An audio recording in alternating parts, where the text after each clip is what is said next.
I've had a couple people say to me, a couple other homeless people say that they've been told that being homeless has the same effect on your brain as going to war.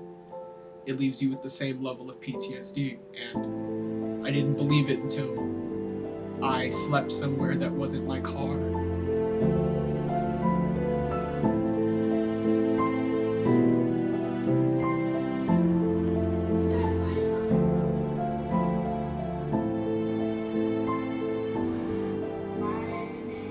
Well, I'm Dane, and I'm 19. I'm actually from around here. I've been homeless on and off since I was 15. I didn't have the greatest home life. My mother had been drinking, and then she passed away. So I was moving around, living in a suitcase and a backpack, staying on people's couches.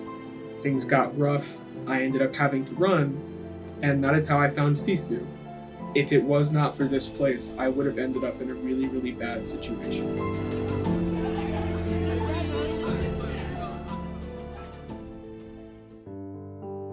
As we approach the winter months, we'll have a lot of youth who will no longer want to be out on the streets when it gets colder, so they'll be wanting beds. My name's Andrew Delali. I'm with the Board of Directors of CC Youth Services.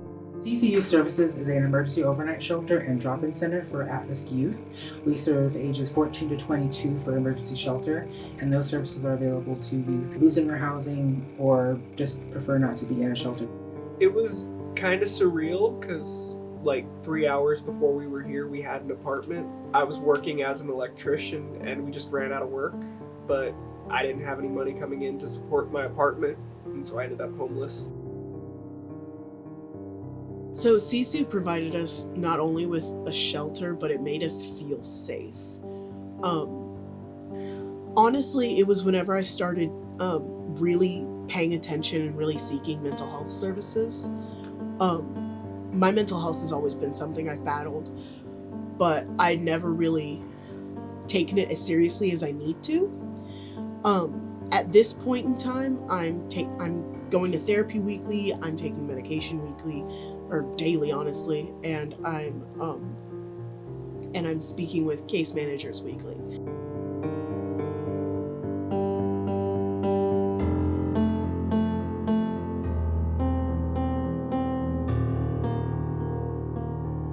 I'm Chris Williams. I work for Cedar Ridge Behavioral Hospital, and I'm the LGBTQ coordinator.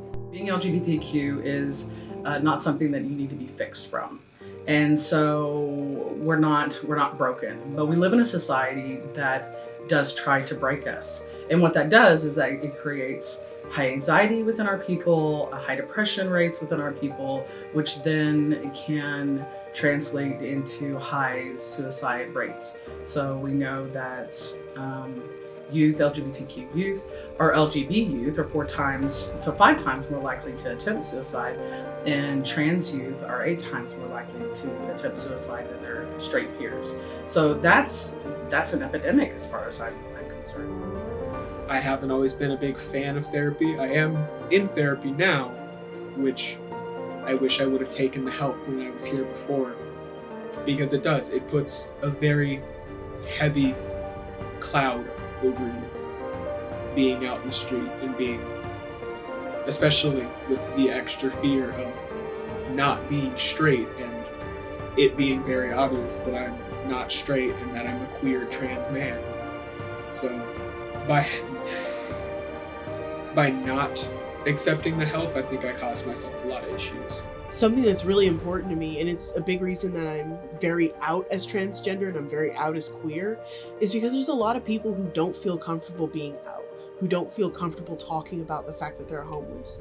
There are a lot of students in school who are sleeping outside and won't go get help because they're afraid of the way people will look at them whenever they do that.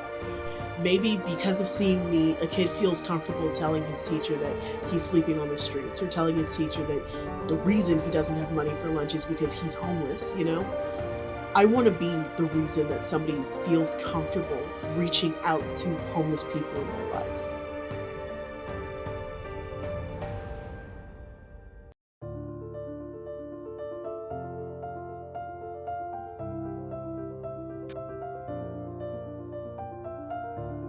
The Trevor Project just came out with a study that one affirming adult lowers suicidality by 40% in an LGBTQ youth. That's huge. So a teacher, somebody within the church, anybody in the lives of our kids that says, I just see you, I affirm you, I love you, I think you're brilliant.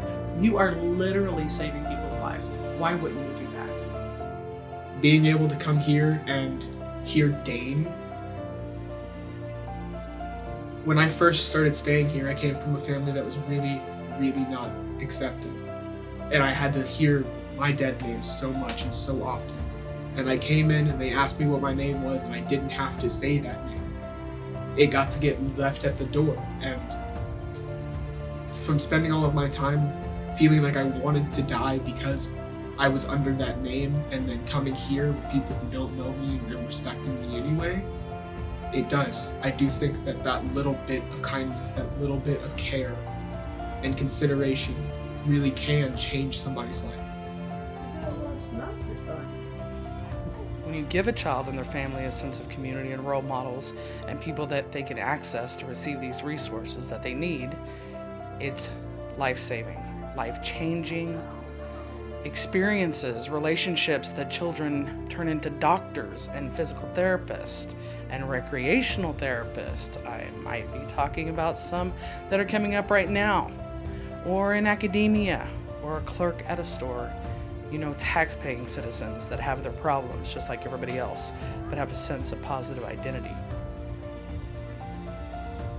One of the things I always say is that we don't accidentally have children, and we are not the reason for so many kids in DHS custody, but we are definitely a part of the solution. And so I wish other people could recognize that so our children in the state of Oklahoma don't have the disparities that they don't have to have.